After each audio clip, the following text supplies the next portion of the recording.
Je m'appelle Nicolas Bricasse, je suis socio-économiste et je travaille au CIRAD, qui est un centre de recherche dédié aux questions agricoles, alimentaires, environnementales à l'échelle internationale.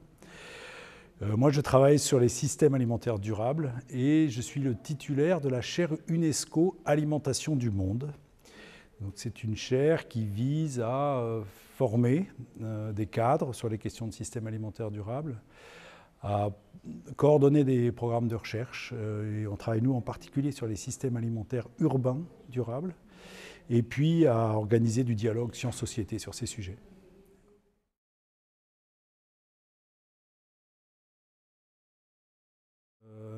D'abord parce qu'on a pris conscience que le système alimentaire, on pourrait dire industrialisé, qui a permis de nourrir les pays industrialisés, a permis une extraordinaire croissance démographique, a permis de nourrir une planète qui a augmenté en population, mais a un certain nombre d'effets pervers, on pourrait dire, et en particulier des effets sur l'environnement.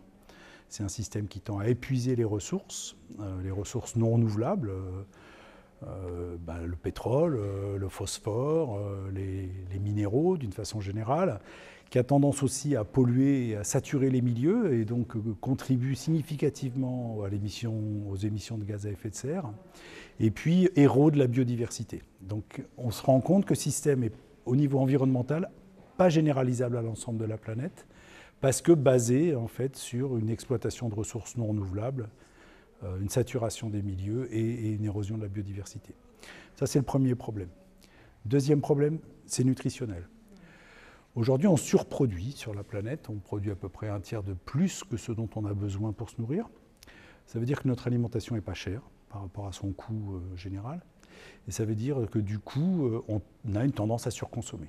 Cette surconsommation, elle se traduit par une augmentation importante du surpoids, de l'obésité, des maladies associées, maladies cardiovasculaires, cancers, etc. On voit aussi que les systèmes industriels de production, ils ont utilisé beaucoup de produits chimiques qui, on commence à s'en rendre compte, posent un certain nombre de problèmes, ou en tout cas de risques pour la santé, les résidus de pesticides, les perturbateurs endocriniens, les produits alimentaires ultra transformés qui en fait déstructurent les matrices alimentaires et qui génèrent un certain nombre de problèmes de santé. Donc on se rend compte qu'il va falloir aujourd'hui trouver d'autres solutions pour arriver à garder la population en bonne santé. On s'aperçoit que malgré le fait qu'on produit nettement plus que ce dont on a besoin, et en Europe ou en France, c'est absolument le cas, ça n'empêche pas qu'on a des millions de gens, y compris dans les pays les plus riches, qui n'ont pas de revenus suffisants pour accéder à une nourriture qui leur permet de manger normalement comme tout le monde. Je ne dirais pas simplement que c'est des problèmes nutritionnels, c'est déjà le fait de ne pas pouvoir manger normalement comme tout le monde. Et que le système alimentaire, il est en partie responsable de cette situation parce que, par exemple, il rémunère très très mal les producteurs agricoles. Et du coup, on se retrouve avec un paradoxe. On a des producteurs agricoles qui nourrissent la population urbaine et qui eux-mêmes n'arrivent pas à se nourrir correctement parce que insuffisamment rémunérés, insuffisamment considérés pour arriver à vivre normalement. Et donc on voit bien que le système alimentaire n'est pas le seul responsable de la situation d'accroissement important des inégalités sociales, mais que c'est quand même aujourd'hui un vrai paradoxe dans notre pays. On a quasiment 5 millions de gens qui n'arrivent pas à manger correctement. Je dirais qu'il y a un dernier problème, qui est un problème de la perte de confiance des citoyens, des mangeurs, dans le système alimentaire. En fait, le rapport des individus, des citoyens à l'alimentation, c'est ce qu'on pourrait appeler distancié de plusieurs façons. Notre alimentation vient de plus en plus loin. C'est une distanciation géographique. Il y a de plus en plus d'intermédiaires entre un producteur et un consommateur. Ça veut dire une distanciation économique. On comprend de moins en moins comment on produit, comment on transforme. Et ce que j'appelle une distanciation cognitive. Il faut beaucoup d'intermédiaires, les médias, Internet, pour arriver à comprendre comment fonctionne notre système alimentaire. On ne sait plus comment fonctionne une usine. Une distanciation sociale. Autrefois, l'alimentation était ce qu'on appelle un allant de soi. On mangeait comme on avait appris à manger. Aujourd'hui, on tend à faire reporter la responsabilité à chaque individu en disant chaque individu doit être responsable de sa bonne alimentation. Et on tend même à culpabiliser les individus en disant vous ne faites pas bien du point de vue environnemental, vous ne faites pas bien du point de vue nutritionnel, c'est de votre faute si vous ne faites pas bien. Et du coup, culpabilisant des individus qui n'ont pas construit ce système. Et du coup, créant une grande anxiété, une grande défiance, à la fois vis-à-vis des industriels, mais aussi aujourd'hui vis-à-vis de l'État et même de la science. Les États ou la science, les gouvernements ou la science suspectés d'être aux mains des lobbies industriels, et du coup, on perd confiance dans le système. On perd confiance dans le système, ça veut dire que le système ne fonctionne plus bien. Et à la fois, c'est peut-être aussi le début de sa remise en cause, et c'est pour ça qu'on considère qu'il faut qu'on repense tous ensemble notre alimentation.